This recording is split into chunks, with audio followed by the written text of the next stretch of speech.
ఓం గంగణపతయ నమ ఐం సరస్వత్యే నమ శ్రీమాత్రే నమ ఓం నమ శివాయ శివాయ గురువే నమ క్లీం కృష్ణాయ గోవిందాయ గోపీజన వల్లభాయ శ్రీకృష్ణ పరబ్రహ్మణే పరంజ్యోతిషే నమో నమ శ్రీం మహాకాళికాయ నమో నమ క్లీం క్లీం మహాకాళికాయ నమో నమ జయ గురు దత్తాత్రేయాయ నమ శ్రీ మహాలక్ష్మీదేవియే నమో నమ యూట్యూబ్ ప్రేక్షకులకందరికీ కూడా నమస్కారం అండి. నేను పాలపర్తి గురునాథ్ శర్మ జ్యోతిషం వాస్తు సిద్ధాంతాన్ని మీకంతా కూడా గోచారిత్య గ్రహాల యొక్క స్థితిగతి కడిక వాటి ప్రభావం అంతా కూడా మేషాది ద్వాదశ రాశి వాళ్ళకి అంతా కూడా మాస ఫలితాల్లో భాగంగా విశ్లేషణ చేయడం జరుగుతుంది. ప్రధానంగా చూసుకుంటే ఈ యొక్క గ్రహస్థితి అంతా కూడా గోచారిత్య గ్రహస్థితి ఈ రకంగా ఉంది. ఈ యొక్క ఫిబ్రవరి నెల మాస ఫలితాల్లో భాగంగా మేషాది ద్వాదశ రాశుల వాళ్ళకి ఎటువంటి ప్రభావం చూపిస్తున్నాయి, ఈ యొక్క షష్టగ్రహ కూటమి ప్రభావం అంతా కూడా మేషాది ద్వాదశ రాశుల వాళ్ళకి ఎటువంటి ప్రభావం చూపిస్తున్నాయి, ఏ గ్రహాలంతా కూడా అనుకూలత ఉంది అంతా కూడా విశ్లేషణ చేయడం జరుగుతుంది. మీరంతా కూడా వీడియో అంతా కూడా చూడండి, లైక్ చేయండి, సబ్స్క్రైబ్ చేయండి. తద్వారా మీరంతా కూడా సంపూర్ణమైన విశ్లేషణ చేయడం వల్ల మీకు పరిష్కారం జరుగుతుంది. ప్రధానంగా చూసుకుంటే ఈ యొక్క గ్రహస్థితి అంతా కూడా గోచారరీత్యా శని భగవానుడు అంతా కూడా మీనరాశిలో సంచారం జరుగుతుంది. ఈ యొక్క రాహు యొక్క సంచారం అంతా కూడా కుంభరాశిలో సంచారం జరుగుతుంది. ఈ యొక్క ఫిబ్రవరి 18వ తారీఖు తర్వాత రవి భగవానుడు అంతా కూడా ఇక్కడ కుంభరాశిలో సంచారం అంతా కూడా మొదలు పెడతారనమాట. మకర రాశి నుంచి కుంభరాశికి వెళ్తారు. ఈ యొక్క కుంభరాశికి వెళ్ళిన తర్వాత ప్రధానంగా చూసుకుంటే ఫిబ్రవరి 23వ తారీఖు రోజున మనకి గ్రహాల యొక్క స్థితిగతి కలీగ్ అంతా కూడా ప్రారంభమవుతుంది. ఈ యొక్క గ్రహాల యొక్క సంయోగం అని చెప్పేసి అనుకోవచ్చు, గ్రహాల యొక్క స్తంభన స్థితి అనుకోవచ్చు. ప్రధానంగా చూసుకుంటే గ్రహాల యొక్క స్తంభన అనుకోవచ్చు. 6 గ్రహాలు కలయిక కుంభరాశిలో జరగడం చాలా విశేషంగా చెప్పడం జరుగుతుంది. ప్రధానంగా రాహు, సూర్య భగవానుడు, ఈ యొక్క బుధుడు, అంగారకుడు, శుక్రుడు, అంగారకుడు, తర్వాత చంద్ర భగవానుడు అంతా కూడా కలయికతో ఉండడం అని జరుగుతుంది. ఈ యొక్క సూర్య భగవానుడు, బుధుడు, శుక్రుడు అంతా కూడా నెల రోజులకు ఒకసారి మారుతుంటారు.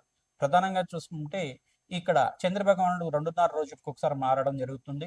మరి ఇక్కడ అంగారకుడు 45 రోజులకు ఒకసారి మారడం జరుగుతుంది. ఒక రాశి నుంచి ఇంకో రాశికి ఈ యొక్క గోచార రీత్యా ఈ యొక్క మార్పు అనేది జరుగుతూ ఉంటుంది. గ్రహాల యొక్క కదలిక అనేది జరుగుతూ ఉంటుంది. ఈ యొక్క గ్రహస్థితి అంతా కూడా చూసుకుంటే బృహస్పతి సంచారం అంతా కూడా మిథున రాశిలో అంతా కూడా సంచారం జరుగుతుంది. కర్కాటక రాశికి అంతా కూడా జూన్ 1వ తారీఖు అంతా కూడా మార్పు జరుగుతుంది. ఈ యొక్క కేతు సంచారం అంతా కూడా చూసుకుంటే సింహరాశిలో కేతు యొక్క సంచారం జరుగుతుంది. ఈ గ్రహస్థితి అంతా కూడా చూసుకుంటే ఏ రాశి మీద ఎక్కువగా ప్రభావం చూపిస్తున్నాయి, ఏ రాశి మీద అంతా కూడా ఈ యొక్క దుర్దోషం అంతా కూడా ఉంది అనేది చెప్పడం జరుగుతుంది. విశ్లేషణ చేసి మీకు పరిష్కారం కూడా చెప్తాము. తద్వారా మీకు ఆర్థికంగా కష్టాల నుంచి బయటపడడం కానీ, రుణబాధల నుంచి బయటపడడం కానీ, ఆర్థికంగా ఉన్నతమైన స్థితి కలగడం కానీ, అష్టైశ్వర్య ప్రాప్తి, ఆకస్మిక ధన ప్రాప్తి కలగడం కానీ ఆస్కారం ఉంటుంది. ఎటువంటి పరిష్కారం ఆచరించాలి, ఏ గ్రహాలంతా కూడా అనుకూలతగా ఉన్నాయి, మనకంతా కూడా పెట్టుబడి పెట్టుకోవడం వల్ల నూతన వ్యాపారంలో అంతా కూడా ఉద్యోగంలో కానీ మార్పులు జరిగి ప్రమోషన్స్ రావడం కానీ ఏమైనా ఆస్కారం ఉందా, ప్రయాణాలు చేయడం వల్ల మంచి కార్యసిద్ధి కలగడానికి ఆస్కారం ఉందా, దూర ప్రాణాల్లో కానీ విదేశీయానం చేయడం కానీ దానివల్ల మనకంతా కూడా కార్యసిద్ధి కార్యజయం కలగడానికి ఆస్కారం ఉందా, సంపూర్ణమైన కార్యసిద్ధి కోసం ఎటువంటి పరిష్కారం ఆచరించాలి అనేది ఫిబ్రవరి నెలలో అంతా కూడా గ్రహ గోచారం ప్రకారంగా విశ్లేషణ చేసి పరిష్కారం చెప్పడం జరుగుతుంది. తద్వారా ఈ యొక్క గ్రహాల యొక్క ఆధీనంలో మానవ యొక్క జీవన విధానం అంతా కూడా ఉంటుంది. కావున జీవన విధానంలో గ్రహ దేవతల యొక్క అనుగ్రహం మేరకే మన కార్యసిద్ధి కార్యజయం కలగడానికి ఆస్కారం ఉంటుంది. కావున ప్రతినిత్యం కూడా మేషాది ద్వాదశ రాశుల వాళ్ళు నవగ్రహాలకి అభిషేకం చేయడం వల్ల శ్రేష్టమైన ఫలితాలు పొందడానికి ఆస్కారం ఉంటుంది. పరమేశ్వరుడు ఆరాధన చేసుకోవడం వల్ల పరమేశ్వరుడికి అంతా కూడా ఈ యొక్క ఏకవార రుద్రాభిషేకము, చెరుకు రసంతో, నారికేల జలంతో మరియు ఈ యొక్క ఫలాభిషేకాన్ని, అన్నాభిషేకాన్ని ఆచరించడం వల్ల జాతకరీత్యా ఉన్న సకల గ్రహ దోషాలంతా కూడా తీరి కార్యసిద్ధి కార్యజయం కలగడానికి ఆస్కారం ఉంటుంది. మనోవాంఛలంతా కూడా తీరడానికి ఆస్కారం ఉంటుంది. ఎటువంటి పరిష్కారాలు ఆచరించాలి, మేషాది ద్వాదశ రాశుల వాళ్ళు ఏ గ్రహ దేవతల అనుగ్రహం అంతా కూడా చాలా ఎక్కువగా ఉంది, మంచిగా ఉంది అనేది, మెండుగా ఉంది అనేది చెప్పడం జరుగుతుంది. ప్రధానంగా మీరంతా కూడా వీడియో అంతా కూడా చూడండి, లైక్ చేయండి, సబ్స్క్రైబ్ చేయండి. తద్వారా మీకు అంతా కూడా సంపూర్ణ పరిష్కారం అంతా కూడా దొరుకుతుంది. ప్రధానంగా గోమాత సేవని ఆచరించడం వల్ల అఖండమైన రాజయోగం స్థితి రావడానికి ఆస్కారం ఉంటుంది. విపరీత ధనాత్ప్రాప్తి కలగడానికి ఆస్కారం ఉంటుంది. శ్రీమాత్రే నమః. ధనస్సు రాశి జాతకులకి ఫిబ్రవరి నెల మాస ఫలితాల్లో భాగంగా గోచారిత్యా ఈ గ్రహ దేవతలంతా కూడా అనుకూలతంగా ఉన్నారు. ఏ గ్రహానికి అంతా కూడా శాంతి పూజలు ఆచరించాలి, ఐశ్వర్య ప్రాప్తి కలగాలంటే ఎటువంటి పరిష్కారం ఆచరించాలి, ధనయోగ ప్రాప్తి విశేషంగా కలగాలంటే ఎటువంటి ఈ యొక్క విశేషమైన పూజలు చేసుకోవాలి అంతా కూడా విశ్లేషణ చేయడం జరుగుతుంది. ప్రధానంగా కుంభరాశిలో అంతా కూడా షష్టగ్రహ కూటమి సంభవం జరుగుతుంది. గ్రహాల యొక్క సంయోగం అంతా కూడా జరుగుతుంది. మీరంతా కూడా ప్రధానంగా చూసుకుంటే దశమస్థ శని దోషం అంతా కూడా ఉంది. ప్రధానంగా చూసుకుంటే దశమ దృష్టి అంతా కూడా చూసుకుంటే ఇక్కడ శని భగవానుడు యొక్క దృష్టి అంతా కూడా రాశి మీద పడుతుంది. ఈ యొక్క దోషాన్ని అంతా కూడా చూసుకుంటే శని భగవానుడి యొక్క దృష్టి అంతా కూడా పడుతుంది. కావున శని భగవానుడికి ప్రీతికరంగా ధనుసు రాశి జాతకులంతా కూడా తైలాభిషేకం చేయించి నల్లదములనంతా కూడా దానం చేయడం, తిలదానం చేసుకోవడం వల్ల బ్రాహ్మణత్వం అంతా కూడా దక్షిణ సహితంగా వస్త్ర సహితంగా దానాది కార్యక్రమాలు చేసుకోవడం వల్ల విశేషమైన పుణ్యప్రాప్తి కలుగుతుంది. శనివారము శని త్రయోదశి రోజున విశేషమైన అభిషేకాలు అన్నాభిషేకం అంతా కూడా చేయించడం విశేషమైన పుణ్య ఫలితాలు పొందడానికి ఆస్కారం ఉంటుంది. పరమేశ్వరుడికంతా కూడా ప్రీతికరంగా అన్నాభిషేకం చేయించి ద్రాక్షరసంతో అభిషేకం చేయించడం వల్ల భస్మాభిషేకం చేయించడం వల్ల అపముచ్చు దోష నివారణ కలగడానికి ఆస్కారం ఉంటుంది. విశేషంగా అన్నదానం చేయించడం వల్ల దేవాలయ ప్రాంగణాలు ఆకస్మికంగా ధనయోగం ధన ప్రాప్తి కలగడానికి ఆస్కారం ఉంటుంది. సప్తమ స్థానంలో బృహస్పతి సంచారం అంతా కూడా రాజయోగ ప్రాప్తి కలగడానికి ఆస్కారం ఉంది. వివాహాది శుభకార్యాలు జరగడానికి ఆస్కారం ఉంటుంది. అంటే స్థాన చలనం జరగడానికి కానీ గృహయోగం సిద్ధి రావడానికి కానీ ఆస్కారం ఉంటుంది. విశేషంగా ఈ యొక్క వివాహాది శుభకార్యాల కోసం కానీ శుభకార్యాల కోసమైనా కానీ ఖర్చులు పెరగడానికి ఆస్కారం ఉంటుంది. ధనమంతా కూడా ఖర్చు పెట్టడానికి ఆస్కారం ఉంటుంది. కావున ఖర్చులంతా కూడా అదుగులు పెట్టుకునే జీవన విధానం ఉంటే కనుక ధనుసు రాశి జాతకులు విశేషంగా మీకు అంతా కూడా ధనయోగం ధన ప్రాప్తి అంతా కూడా కలగడానికి ఆస్కారం ఉంది. విశేషంగా విదేశంలో స్థిరత్వం కోసం ప్రయత్నం చేసే వాళ్ళకి కార్యసిద్ధి కలగడానికి ఆస్కారం ఉంది.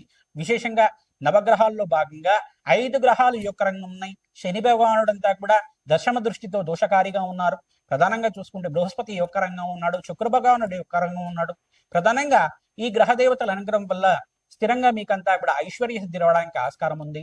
శుక్రుడు బృహస్పతి అంగారకుడు అంతా కూడా ఇక్కడ చూసుకుంటే సూర్యమంగళ యోగంలో అంతా కూడా యోగకరంగా ఉంది. కావున మీరంతా కూడా అంగారకుడికి శుక్రుడికి ఈ యొక్క జపము హోమాది కార్యక్రమాలు ఆచరించుకోవడం వల్ల విశేషమైన ధనప్రాప్తి కలగడానికి ఆస్కారం ఉంది. శని భగవానుడికంతా కూడా దోషకారిగా ఉన్నాడు కనుక శనీశ్వరుడికంతా కూడా ప్రీతికరంగా తైలాభిషేకం చేసుకోవడం వల్ల ఈ యొక్క గుమ్మడికాయనంతా కూడా దానం చేయడం వల్ల బ్రాహ్మణ అంతా కూడా తెల్ల గుమ్మడికాయనంతా కూడా కూష్మాండ దానం అంటారు. దీన్నంతా కూడా దానం చేయడం వల్ల జాతకరీత్యం ఉన్న సర్వగ్రహ దోష నివారణ కలుగుతుంది. గోచారీత్య శని భగవానుడు దోషం అంతా కూడా పోయి విశేషంగా ధనాకర్షణ పెరగడానికి ఆస్కారం ఉంటుంది. మీకంతా కూడా పనిలో ఆటంకాలంతా కూడా తీరి ఐశ్వర్య ప్రాప్తి కలగడానికి ఆస్కారం ఉంది. విశేషంగా శాంతి పూజలు ఆచరించండి. పరమేశ్వరుడికంతా ప్రీతికరంగా అభిషేకాది కార్యక్రమాలు చేసుకోండి. విశేషమైన హోమాది కార్యక్రమాలు లక్ష్మీకు వీరశాంతి హోమాది కార్యక్రమాలు కానీ రాజశ్యామల యజ్ఞాతి కృతులు కానీ ఆచరించిన వాళ్ళకి రాజ్యయుగం రాజ్య ప్రాప్తి కలగడానికి ఆస్కారం ఉంది. విశేషంగా ధనాకర్షణ పెరగడానికి ఆస్కారం ఉంటుంది. విదేశంలో స్థిరత్వం లభించడానికి ఆస్కారం ఉంటుంది. శ్రీమాత్రే నమః. మేషాది ద్వాదశ రాశుల వాళ్ళకి ప్రధానంగా ఫిబ్రవరి నెల మాస ఫలితాల భాగంగా ఏ గ్రహాలకంతా కూడా శాంతి పూజలు ఆచరించాలి మీకంతా కూడా విశ్లేషణ చేయడం జరుగుతుంది. మీ జన్మ జాతకమే అంతా కూడా ప్రధానమైన జాతకంగా ఉంటుంది. జాతకరీత్యా ఉన్న సకల గ్రహదోష నివారణ అంతా కూడా ఆచరిస్తూ ఉండాలి. తరచుగా మీరంతా కూడా జాతకరీత్యా ఉన్న దోషాలకంతా కూడా నేను చెప్పే శాంతి పూజలంతా కూడా జాతకరీత్యా దోషాలకంతా కూడా పరిష్కారం చెప్తూ ఉంటాం. ప్రధానంగా రాజశ్యామల యజ్ఞాతి కృతులు కానీ దత్తాత్రేయ శాంతి హోమాది కార్యక్రమాలు కానీ లక్ష్మీ కుబేర శాంతి హోమాది కార్యక్రమాలు కానీ వివాహాది శుభకార్యాలు జరగాలన్నా వ్యాపారంలో మార్పులు జరిగి ఐశ్వర్య ప్రాప్తి ఆకస్మికంగా ధనయోగం కలగాలన్నా ఈ శాంతి పూజలు చేసుకోవడం వల్ల విశేషమైన ధన ప్రాప్తి ఐశ్వర్యము ఆనందమైన జీవితం కలగడానికి ఆస్కారం ఉంటుంది. కాలభైరవ శాంతి హోమాది కార్యక్రమాలు చేసుకోవడం వాళ్ళకి ప్రధానంగా మీకంతా కూడా శత్రుబాధలు శత్రుపీడల నుంచి బయటపడడానికి ఆస్కారం ఉంటుంది. రాజశ్యామల యజ్ఞాతి క్రతువులు చేసుకున్న వాళ్ళకి రాజయోగము ఆకస్మికంగా ధనయోగ ప్రాప్తి కలగడానికి ఆస్కారం ఉంటుంది. ప్రధానంగా మీకంతా కూడా దత్తాత్రేయ శాంతి హోమాది కార్యక్రమాలు చేసుకున్న వాళ్ళకి విశేషంగా మేషాది ద్వాదశ రాశుల వాళ్ళకి గురు కటాక్షం సిద్ధిస్తుంది. జాతకరీత్యా ఉన్న గురుబలం అంతా కూడా పెరిగి వివాహాది శుభకార్యాలు జరగడానికి ఆస్కారం ఉంటుంది. సత్సంతాన యోగం కలగడానికి ఆస్కారం ఉంటుంది. జాతకరీత్యాను దోషాలకంతా కూడా పరిష్కారం చేసుకుంటూనే గోచారిత్య గ్రహ దేవతలకంతా కూడా ఆరాధన చేసుకోవడం వల్ల విశేషమైన ధనప్రాప్తి కలగడానికి ఆస్కారం ఉంటుంది. కార్యసిద్ధి కార్య జయం కలగడానికి ఆస్కారం ఉంటుంది. కులదేవత ఆరాధన చేసుకోండి. ప్రధానంగా గోమాత సేవ చేసుకున్న వాళ్ళకి శ్రేష్టమైన ఫలితాలు పొందడానికి ఆస్కారం ఉంటుంది. శ్రీమాత్రే నమః. దత్తాత్రేయ.